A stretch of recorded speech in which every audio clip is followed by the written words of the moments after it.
Hey everyone, welcome to Talks with Tiffany. I'm Tiffany, in case you didn't know. I'm really happy that you all are here with me today. I'm doing this challenge, or it's a reset. I'm doing a 7-day reset, and it is a offering that I provided to people who have been my former clients. And in this reset, I am getting up at 5:30 in the morning, getting my day started. So let me give you the backstory. About 10 months ago, I injured my ankle. Don't ask me how. I don't know how. I don't know how I injured it.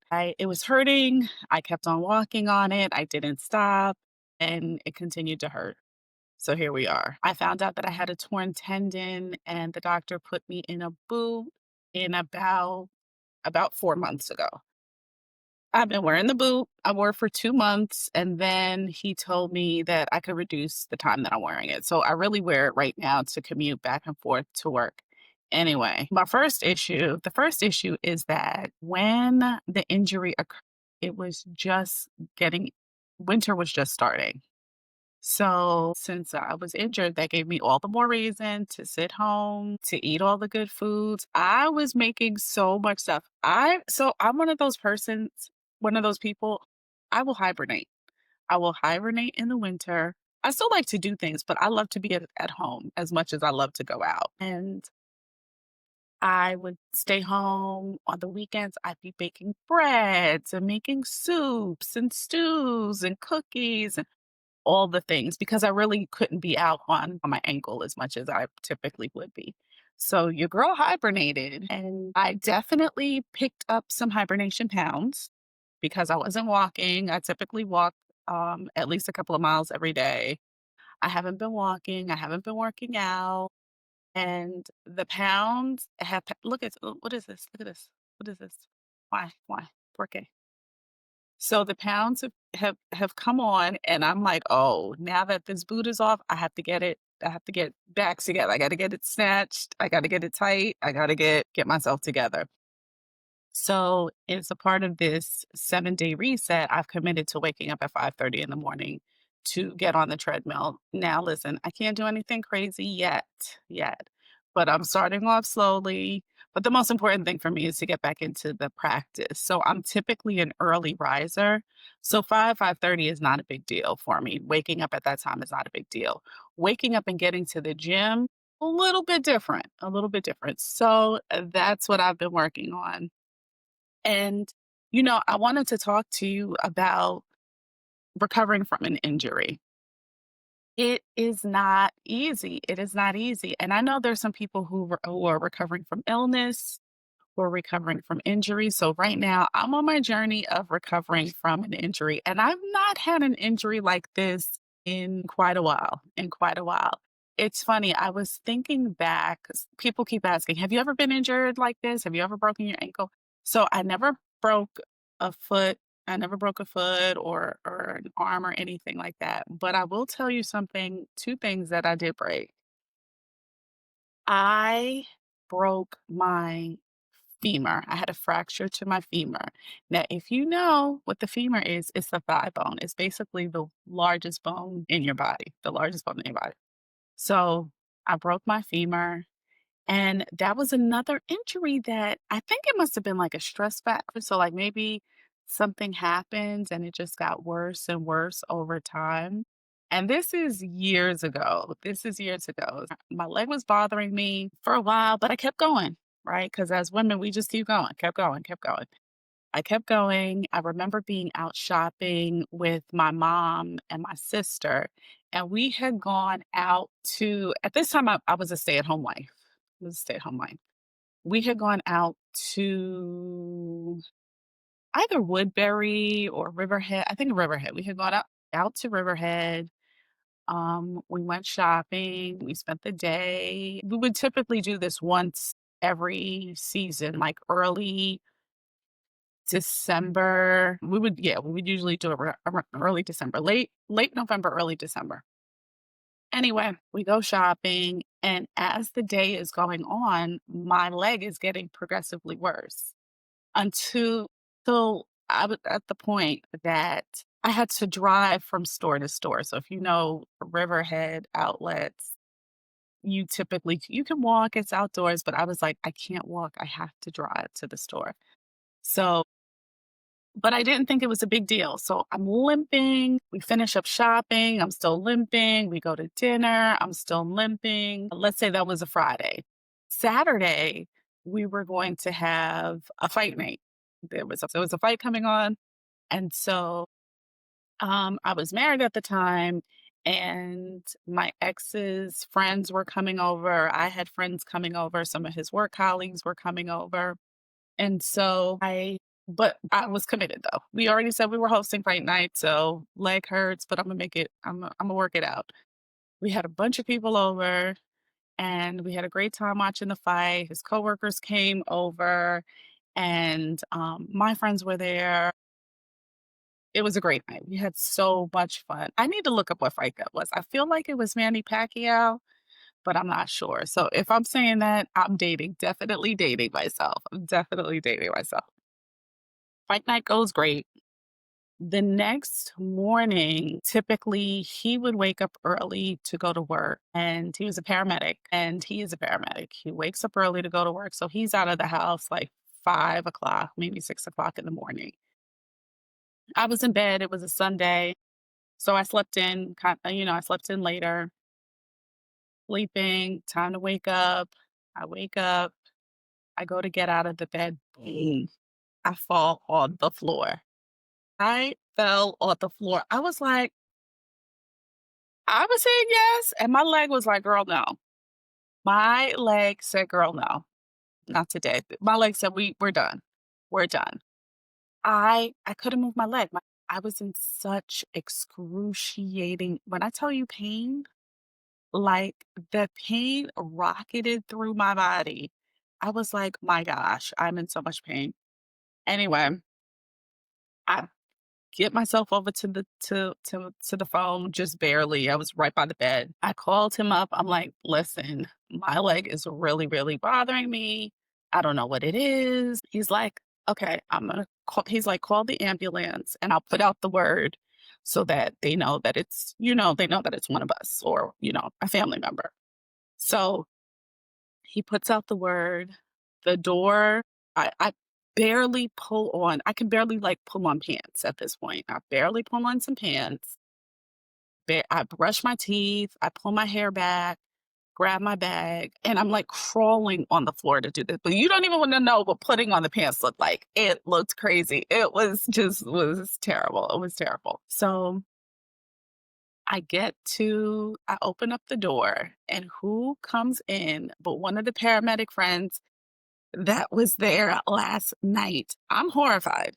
I'm horrified. I look a mess, in various states of undress here. And now the guys that just finished hanging out at my house last night, where we were just drinking and eating wings and having a great time, now they have to see me and strap me to a damn, what do you call that, stretcher? It was awful. It was awful. I wanted the ground to just open up and just swallow me. I was like, this is definitely not what I wanted my Sunday morning to be like. Anyway, they take me to the hospital. They're like, oh, don't worry about it. And I'm like, I don't want y'all to see me like this. This is not cool. They're like, oh, don't worry about it. So they take me to the hospital. I get there and they basically tell me, they X-ray me and they're like, "Oh, you have a fracture to your femur." I'm like, "What are the chances?" Who fractures their femur? Me, me. I do. I do.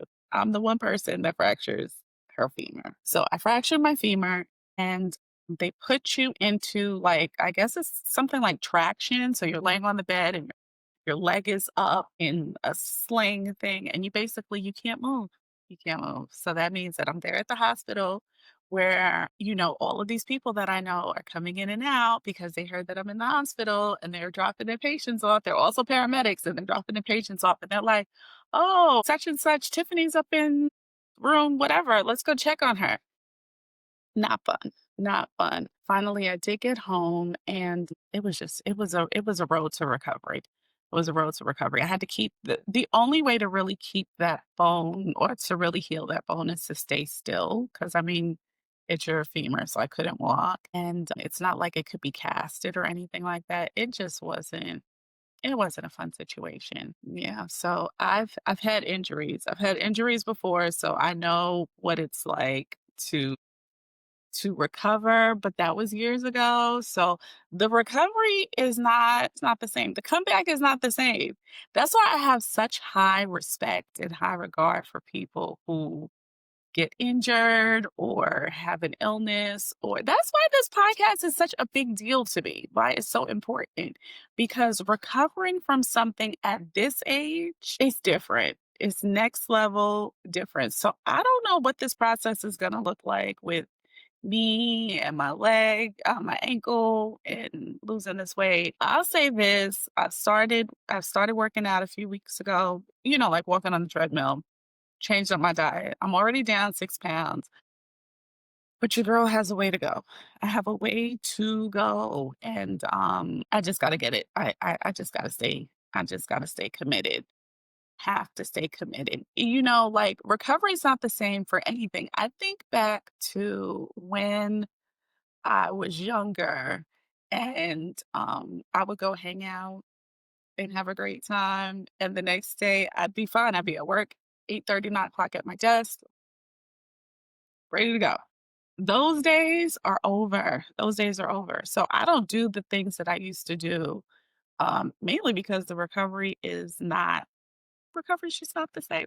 It's just not the same. It's funny, this guy posted on Instagram, I think, or some social media, and he was saying, "Do you remember the clubbing days back in New York City when um 10 June was popping or One Oak was popping?" And I was like, that sounds like the 2010s or so, teens to me.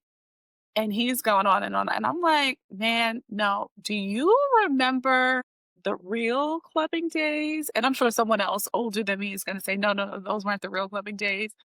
But for me, the real clubbing days were like, what was popping? Cheetahs, Nels, Two Eyes, Rebar. Do y'all remember those days? Palladium. What was that place on Sunday nights? Was it Bed was another one. Glass House was another one. Silvano's was another one. Those were really days. Those were really the days. If you lived out in Long Island, it was Trivecas, it was Vibes. Your girl did her fair share of hanging out. But the bounce back was easier. The recovery was easy. I could hang out and still be responsible. I would hang out, go out, have a great time, and the bounce back was easy. Now, bounce back's just not the same. I remember one time I went out with one of my girlfriends, and we went out on Thanksgiving night. We went out on Thanksgiving night, and for some reason, the company that we worked for, we had to be at work on Friday.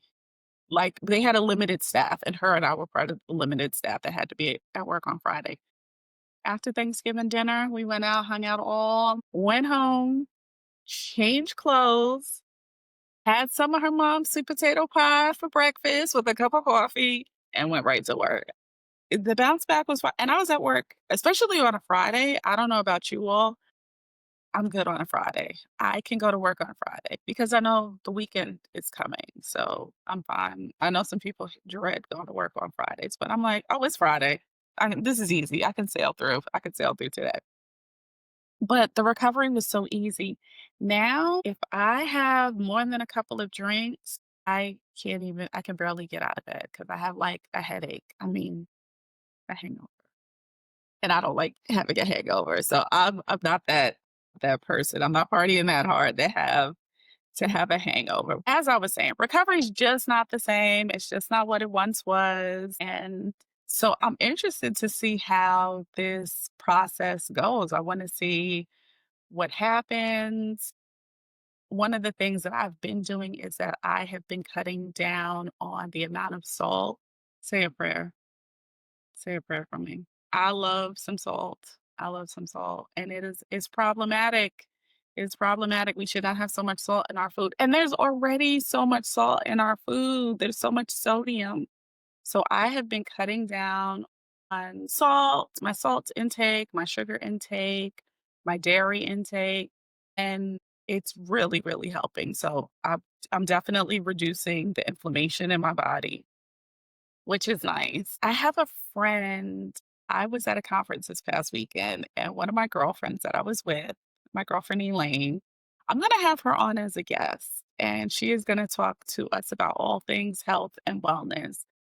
But she told me about a plan that she put her husband on, and it is so helpful. It's juicing. So I got a juicer. Listen, let me tell y'all how happy my dad will be to know that I have a juicer at last. I got a magic bullet juicer. And the thing is, I never got a juicer before. Do y'all remember the juicers back in the 80s? Like the juicers in the 80s, first of all, they were huge. They were like this big and they had like all these different parts, and I didn't know what part went where, or what to do with what part. This juicer that I have, compact, clean, efficient, fast. You put the fruit in or the vegetable in, the juice comes out, easy to clean. They give you a breath. Love it. I don't know who designed this. They did a good job. They did a good job. So I got my juicer. And so I've been juicing. My girlfriend Elaine said that, juicing really helps. So I'm doing a celery juice in the morning, or before each meal. And then I also do sauteed vegetables for dinner. And then next week, I think I switch it up and I go to like cucumber juice or something like that. Celery juice is not for the weak. It smells terrible. It smells terrible. It just does. It's really bad. It smells really bad, which is so interesting because I love celery. Like I love to add celery to soups and stews, and especially if I do a stir fry, I love celery, but the way that that thing smells when it's being juiced, no bueno, no bueno. It is not good, but I'm committed. I'm committed to sticking to it. So I started it 3 days ago, and I'm already down a couple of pounds. Of course, I know that a lot of that is water weight, but I definitely just, they talk about this gut health, and so I wanna get my gut health right so that the rest of my body can also be right. So I'm juicing. So I'm a part of those people who juice. I'm like one of those people who juice now. I'm like, "No, I'm not gonna have dinner. I'll just have a juice. I'll just juice some veggies really quickly." Ooh, that's me. Okay. This is different. So I'm really excited about that. I'm using this juicer, I'm using this juice cleanse while I'm doing this other reset just to kind of get my mind right, to get my mind focused. I'm up at 5:30, I'm working out. So for me, the reason that I start doing this at this time of the year is because I want to be clear on my plans for the next year. And I want this last quarter to Q4. I want Q4 to be amazing. So I like to get clear very early around what's going to be next, what my next is. I know some people wait until the last minute to start deciding and to start cleaning up and to start. I'm in a constant state of discovery around what works. And for me right now, what works is and has worked for many years is making sure that I have a clear path to my what's next. So recover from this injury. And then what's next is, whatever 2026 has planned, which I already have a lot of plans for 2026. The other thing that I am working on, in addition to my health, resetting my health and resetting my wellness, is I am also getting some things together financially. So I don't know about you all, but I don't know the way things are going. It's going to be happening, but whatever is going to happen, I know I need money to do it. I know I need money to do it. So I am definitely focused on getting my finances together, getting my finances right. I've been taking these different classes and workshops on trading and investing. Right now, that is my goal. Hang on a second, y'all. Let me take a sip of this. So, in addition to that celery juice that tastes terrible, how come nobody told me about apple cider vinegar and how horrible it tastes? It's good for me. It's good for me. But the taste leaves something to be desired. The taste leaves something to be desired. But here I am drinking it. I'm drinking it. Some people, I've heard that it has great benefits if you have it early in the morning. So it's early in the morning. I'm having it before I have my breakfast, which would be a juice. But anyway, so I'm getting my finances together. I think that that's super important. I think finances are something, I think it's important to be financially savvy and financially literate. Sidebar. My daughter has a job. I'm so excited. She has a little job. She's so excited. She's been really responsible. And it's so funny because she comes to me one day, she's working at a store in Soho. So she comes to me one day and she says, I see where I get my personality from. She's like, now I see it. She's like, I definitely get this personality from you. She says the managers have even identified it and they put me as customer service. So I greet the customers as they're coming into the store. So I'm like, that's great. She's like, I love this. I love that she's seeing me in a different light because now we have something else to relate, another level to relate on. You know, when she starts working, she understands what it's like to get up and go to work and be responsible and be accountable.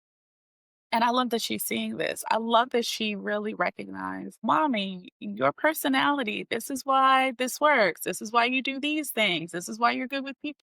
Yes, yes, that's the type of personality that I have. Then she goes, and I'm still confused as to why you and my dad got together. These teenagers will look for any reason to roast you, any reason at all, any reason. I told her, well, Kennedy, how and if I didn't meet your dad, how would I have you? I wouldn't have had you. Like, I'd have another kid that isn't you. And I'm like, "That's why we got together." She's like, "I still don't get it." I honestly, I wanna be like, "Girl, me either," but here we are. Here we are. It's so funny. In New York, a couple of last week, I think it was last week, yeah. Last week, we celebrated the anniversary of, I believe it's the 23rd anniversary of the blackout. Did I'm not sure where you are in the world, but in 2003, August 14th, 2003, we had this blackout from Canada all the way down to, I think, like North Carolina or something, the whole Eastern Seaboard, basically. We had this blackout in 2003 that was legendary. People talk about this blackout. They're still talking about it now. 23 years later, we're still talking, 22 years later, we're still talking about this blackout. So they put a little clip on the news. Oh, it was 22 years ago, blah, blah, blah, blah, blah. They showed old footage of people walking over the bridges. And so, anyway, let me tell you what happened. Yeah, 2003, there was a blackout. Let me tell you where I was on August 14th, 2003. August 14th, 2003, I was in Manhasset at the Americana shopping mall. I had a date planned, and so I was going to get my Mac, going to see my girl at the Mac counter to give me a little cute, get me what I needed to be right for my date. And as I must have been buying like foundation because I remember I was in there talking to the woman and the lights went out in the store. We were in Macy's at the Met counter. The lights go out. And so she said, she's like, "Oh, let's just run outside real quick so that I can match this for you just to make sure that the color is right." Because the registers were still working. That was the part. The registers were still working. So we go outside, she matches the color, we come back inside, and she rings me up, and we're chatting, and we're like, "Ooh, heads are gonna roll. We can't believe these lights are out. We can't believe there's a blackout. What if it's the whole town? What if it's the whole area?" And we're going on and on, joking. We're joking about it. I get my stuff, I get rung up, I go to leave, and the street lights aren't working. So I'm like, "Oh boy, heads are gonna roll." Heads are gonna roll because I'm in Manhasset, and in this area, it is really, really bad for there to be such a power outage that's gonna take out the traffic lights, the stores. This is not gonna be a good thing. As I'm going home, my radio is not tuning. And then I start being aware, I'm like, oh, there's something going on because there are plenty of lights are not out, radio stations not coming on. So it's like, what the heck? Anyway, get all the way home. And that's when I guess finally TV stations or radio stations got back. This was when you had to listen to the radio. Just saying. The news wasn't coming to Google News wasn't thing. Yahoo News wasn't thing at that time. You listened to the radio. I don't think you were on your phone. Twitter wouldn't have been working or whatever wouldn't have been working. You would go to 1010 wins. Here in the Northeast, it's 1010 wins. You'd go to 1010 wins to find out, and nothing was working. Anyway, get home. I'm like, oh my gosh, what's going on? Am I still gonna be able to go on my date? Oh my gosh, Tiffany, there were much bigger problems than me going on my date. Anyway, come to find out it was this blackout. So at the time, my mom was working in the city and I was in Queens. So the reason that I was already in Queens was because I left work very early that day because I had the date. So I left work early, else I would have been stranded in the city too. I left work early to go shopping for this big date. So I was out of the city. My dad was already in Queens, I guess wherever he was working in Queens. My sister at the time worked in Brooklyn, so my mom was the only one that was in the city. We're figuring out ways to communicate. We had to like call and leave messages and hope she would call. Everything was jammed. It was a mess. I don't know how many people remember that. It was just a mess. Anyway, she had to walk over the bridge. My sister and I drove down to the 59th Street Bridge and we kind of wandered around to find her. What I started to do was, I be thinking, what I started to do was I started to change my outgoing message on my telephone so that when my mom called the phone, she would get my outgoing message. And my outgoing message would say something like, Mommy, we're at Northern Boulevard and 39th Street. Meet us at Northern Boulevard and 30th Street. So I would change my messages so that she would know to just come meet us because you might get a pay phone, but thousands of other people wanted to make phone calls also. So even if you were able to get access to a payphone, there were other people waiting. So you just couldn't just keep making numerous calls. So that's what I was doing. Anyway, we get my mom. We finally get home. I remember we had to get coolers. I had gotten coolers of ice. My little cousins were living with us at the time. And so I had them go down to the ice company. We have an ice company close to our house. And then go down to the ice company, get ice, put it in the cooler, we put the food in the cooler. I think the good thing about this blackout was it was summer. And it was a warm day. So it was a hot day. So people were safe to be in the streets as opposed to it being like a really cold day and having thousands, maybe millions of people walking home from New York City back to Brooklyn, back to Queens. So I think that was a good thing. That was a good thing. So we were putting food in the coolers. I had sent my niece to the store to get candles. We had candles because there were no lights. There was no electricity. The radio was working and we're already a radio family. My parents' house right now, right at this very minute, there's a radio playing somewhere. My parents always have the radio. Always always have the radio going. So we always had batteries and radio and stuff like that. We have flashlights. My dad works in contracting, so we have flashlights and all of that. And for us, we just made it a fun night. We like sat outside, we played board games, we joked around. You couldn't be distracted by anything else because cell phones were barely working. You had to use a landline. You had to use a landline. Landlines were working, but they were so congested. They were so jammed up because so many people were trying to make calls. Once we got my mom home safely, I was fine. So I remember so going back now, this was the date. I was supposed to be going on a date. So I remember saying to my mom, "This is a sign. This is a sign that I shouldn't be going on this date." And my mother was like, "Do you think that God would allow a blackout to the whole Eastern Seaboard for you not to go on this date?" And I was like, I think so. Anyway, I was going on a date with Kennedy's dad. That was gonna be the night of our first date, and so we didn't get to go, and now hindsight, maybe that was God's sign. Joking, I'm joking, I'm joking, I'm joking, I'm joking. I'm so joking, I'm so joking, or am I?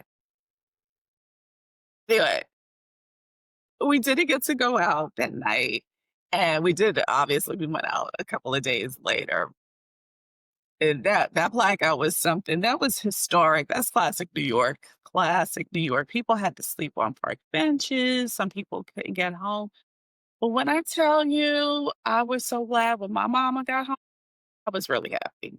So she gets home. I didn't go on the date. I end up going out a few days later. And to that point, I tell Kennedy, see, it was meant to be. I had to be with your dad because if I didn't meet your dad, we wouldn't have you. We'd have like some other kid, like some other random kid. And you're the kid that we've been waiting for. You're the one that we wanted. And so it's so funny. So she's working and it's so exciting. It's so exciting to see her working. Anyway, let me get back to what I was talking about. So the other thing that I'm working on is I'm also working on getting my finances together. I am going to have someone on soon as one of my guests who's going to talk to us about finance, making a comeback after you've lost a lot. If you've been divorced, if you've ended a relationship, you know that there is a great financial loss that occurs. First of all, just to go to court to get a divorce in New York, first of all, it takes forever and it costs a lot. You know what? Maybe I'll talk about that. Maybe that'll be one of the things that I'll talk about soon. Maybe I'll do a podcast a little bit about. I'll do an episode about the financial devastation that occurs when you are getting divorced. I think I should do that soon. Anyway, wish me luck as I continue this reset, as I continue this juice cleanse, as I continue working out. If you are doing something, if you're recovering from an injury or an illness, tell me about it. I want to hear all about it. I want to know all the things. Give me the tea. And if you have some tips to make things like drinking apple cider vinegar easy, I'll take those as well. If you have some workout tips or some juice recipes that you want to tell me about, I want to hear all about it. Thank y'all again for logging in and for listening. If you haven't shared this podcast, please share it with someone. We're on Apple, Amazon, Spotify, YouTube. Share this episode with someone. Talk about it, laugh about it. Think back. So you have a few things that you can think about. You can reminisce on your clubbing days. If you had clubbing days, if you had your hangout days, reminisce. Tell me about it. Tell me what it was like. Where were you going? Bentley's. That was another spot that we went to. Y'all remember Bentley's? I'm really showing my age, Demerars. Am I really showing my age at this point? Reminisce on your clubbing days and why the bounce back, the comeback, the recovery just isn't the same. Talk to someone, ask them if they remember the blackout of 2003. That was such a big deal. Everyone has a story about that blackout. I'm so glad that you had a chance to be with me. I look forward to seeing y'all next time. Thank you. Talk to you soon.